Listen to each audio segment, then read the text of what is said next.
അസ്സലാമലൈക്കും, welcome to റിസ്നീസ്. അപ്പോൾ ഇന്ന് ഞാൻ വന്നിട്ടുള്ളതും ഒരു റെസിപ്പി ആയിട്ടാണ് കേട്ടോ. ഒന്നല്ല രണ്ടെണ്ണം ഉണ്ട്. ഒരു ഷവർമ ബോളും പിന്നെ അടിപൊളിയായിട്ട് കുഴിമന്തി ക്യാപ്സിക്കം ഒന്നും ഇല്ലാതെ തന്നെ നമുക്ക് വളരെ ഈസിയായി തയ്യാറാക്കുന്നതാണ് കേട്ടോ. അപ്പോൾ നമുക്ക് ഷവർമ ബോൾ തയ്യാറാക്കാൻ വേണ്ടിയിട്ട് ആദ്യം ഉള്ളി പിന്നെ മല്ലിച്ചപ്പ് പുതിന ഒക്കെ ഒന്ന് വഴറ്റിയെടുക്കാം. അതിലേക്ക് കുറച്ച് ഗരം മസാലയും പിന്നെ അതുപോലെ തന്നെ ഒരു നുള്ള് മഞ്ഞൾപ്പൊടി ഇടുന്നുണ്ട് കേട്ടോ. പിന്നെ ഇത്തിരി കുരുമുളക് പൊടിയും അതൊക്കെ കൂടിയിട്ട് നന്നായി ഒന്ന് മിക്സ് ചെയ്തെടുക്കുക.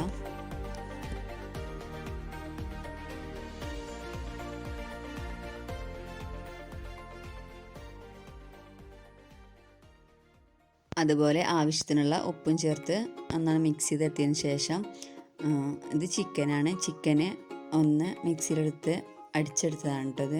നമുക്ക് കൈ കൊണ്ട് വേണമെങ്കിൽ പിച്ചി അങ്ങനെ ഇടാൻ വേണ്ടവർക്ക് ഞങ്ങൾ ഇങ്ങനെയാണ് കേട്ടോ ചെയ്തിട്ടുള്ളത്. അപ്പോൾ അങ്ങനെ ചെയ്തത് അതും കൂട്ടിയിട്ട് നന്നായി ഒന്ന് മിക്സ് ചെയ്യാം. മിക്സ് ചെയ്തതിന് ശേഷം ഇതിലേക്ക് കുറച്ച് പച്ച തന്നെ ഉള്ളി വേണം കേട്ടോ. ഉള്ളി വഴറ്റിയതുണ്ട് എങ്കിലും കുറച്ച് വലിയ ഉള്ളി ചെറുതായി അരിഞ്ഞതും പിന്നെ ക്യാബേജ് ചെറുതായി അരിഞ്ഞതും കേട്ടോ.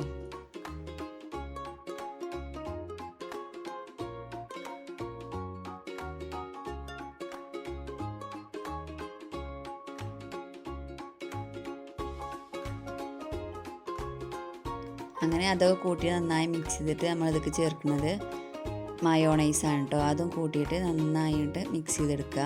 അപ്പോൾ ഇതാ ഈ ഒരു ലെവലിൽ വരെ ഞങ്ങൾ മയോണൈസ് ചേർത്തിട്ടുണ്ട് കേട്ടോ. എന്നിട്ട് പിന്നെ അതിലേക്കുള്ള മാവ് എങ്ങനെയാണെന്ന് വെച്ചാൽ മൈദയും ഈസ്റ്റും ഒരു 2 മണിക്കൂറോളം നമ്മൾ ഈ ചപ്പാത്തിയുടെ മാവിനൊക്കെ കുഴക്കണ പോലെ കുഴച്ചെടുത്തതാണ് കേട്ടോ. അപ്പോൾ നല്ല പൊന്തി വന്നിട്ടുണ്ടാവും. അത് ഇതുപോലെ കയ്യിലിട്ട് പരത്തിയെടുത്തതിന് ശേഷം അതിലിത് ഫില്ല് ചെയ്യാൻ കേട്ടോ നമ്മൾ ഉണ്ടാക്കി വെച്ചത്. എന്നിട്ടിങ്ങനെ റൗണ്ട് പോലെ മടക്കി കൊടുക്കണം. എന്നിട്ട് കയ്യിലൊന്നിട്ട് ഉരുട്ടിയെടുത്തിട്ട് ശേഷം മുട്ടയുടെ ബാറ്ററിൽ മുക്കിയതിന് ശേഷം നമ്മൾ ബ്രെഡ് ക്രംസിൽ മുക്കിയെടുത്തിട്ടാണ് ഇത് പൊരിച്ചെടുക്കുന്നത് കേട്ടോ.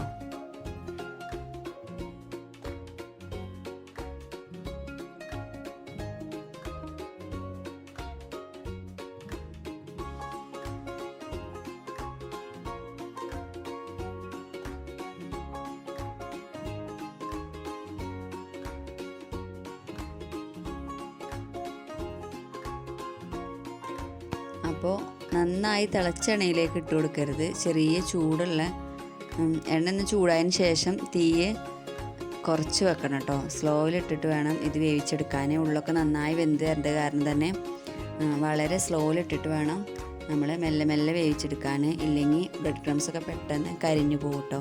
അപ്പോൾ നല്ല ടേസ്റ്റാണ്. മയോണൈസും സോസൊക്കെ കൂട്ടി കഴിക്കാൻ എല്ലാവരും ഒന്ന് ട്രൈ ചെയ്ത് നോക്കൂ കേട്ടോ.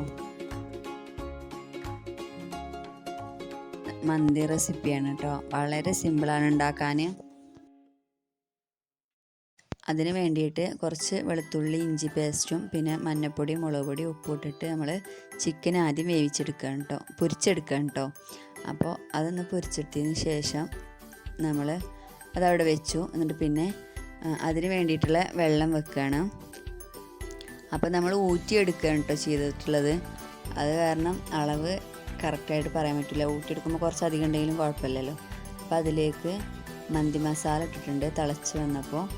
പിന്നെ വെളുത്തുള്ളി,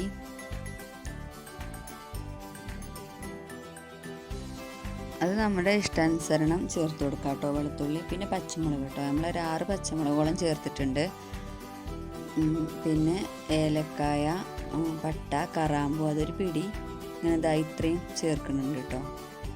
അപ്പോൾ അതൊക്കെ കൂട്ടിയിട്ട് പിന്നെ ഉപ്പ് ഇട്ടിട്ടുണ്ട്. നമ്മൾ വെള്ളം വെച്ചപ്പോൾ തിളച്ച് വന്നപ്പോൾ തന്നെ ഉപ്പ് ഇട്ടിട്ടുണ്ടായിരുന്നു കേട്ടോ.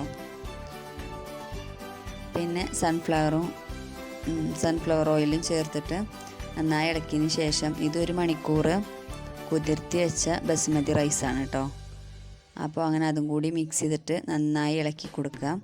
ഇനി ഇത് വെന്തതിന് ശേഷം നമുക്ക് ഊറ്റിയെടുക്കാം കേട്ടോ. അടച്ചു വെച്ച് വേവിക്കുക. പിന്നെ അതുപോലെ ഉണക്കനാരങ്ങ ഈ ഒരു ടൈമിൽ ഇടണം കേട്ടോ. അപ്പോൾ ഇതാ നമ്മളങ്ങനെ ഊറ്റിയെടുത്തിട്ടുണ്ട്. അപ്പോൾ ഇങ്ങനെ ഇട്ടതിന് ശേഷം നമ്മൾ ഇതിലേക്ക് ചിക്കൻ മാഗി ക്യൂബ് കൂടി ചേർത്തിട്ടുണ്ട് കേട്ടോ. പിന്നെ ഇതാ ഇതുപോലെയാണ് നമ്മൾ ചിക്കൻ വെക്കേണ്ടത്. ചിക്കൻ അങ്ങനെ റൗണ്ടായി വെച്ചതിന് ശേഷം അതിലേക്കാണ് നമ്മളൊരു കരി എടുത്തിട്ട് അത് നന്നായി കത്തിച്ചിട്ട് അതിലേക്ക് ഓയിൽ ഒഴിച്ചിട്ടാണ് കേട്ടോ വെക്കേണ്ടത്. എന്നിട്ട് ഇങ്ങനെ കത്തിക്കൊണ്ടിരിക്കുമ്പോൾ തന്നെ അടച്ച് വെക്കുകയെന്നുണ്ടെങ്കിൽ ആ ഒരു പുക മണം നന്നായിട്ടുണ്ടാവും കേട്ടോ തുറക്കണ ആ ഒരു ടൈമിൽ.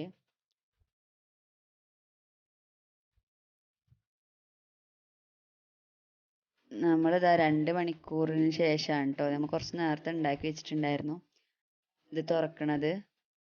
അപ്പോൾ നല്ലൊരു മണം വരുന്നുണ്ട്. അപ്പോൾ ഇനി സെർവ് ചെയ്യാൻ വേണ്ടിയിട്ട് നമുക്ക് ചിക്കനൊക്കെ ഒന്ന് മാറ്റി കൊടുക്കാം. ചിക്കനൊക്കെ മാറ്റിയതിന് ശേഷം ആ ചിക്കൻ മാഗി ക്യൂബൊക്കെ അതിലിട്ടാലല്ലോ, അപ്പോൾ അത് കാരണം അതിൻ്റെ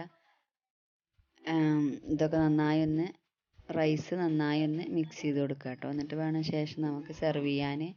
അപ്പോൾ ഇത് അടിപൊളിയാണ്, നല്ല ടേസ്റ്റാണ്. എല്ലാവരും ഒന്ന് ട്രൈ ചെയ്ത് നോക്കുക. അതുപോലെ തന്നെ വീഡിയോ ഇഷ്ടമായിട്ടുണ്ടെങ്കിൽ നിങ്ങൾ ലൈക്ക് ചെയ്യുക, ഷെയർ ചെയ്യുക, പിന്നെ അഭിപ്രായങ്ങളൊക്കെ കമൻറ്റ് ചെയ്യുക. സബ്സ്ക്രൈബ് ചെയ്യാത്ത കൂട്ടുകാരുണ്ടെങ്കിൽ സബ്സ്ക്രൈബ് ചെയ്ത് സപ്പോർട്ട് ചെയ്യാം കേട്ടോ. Thank you.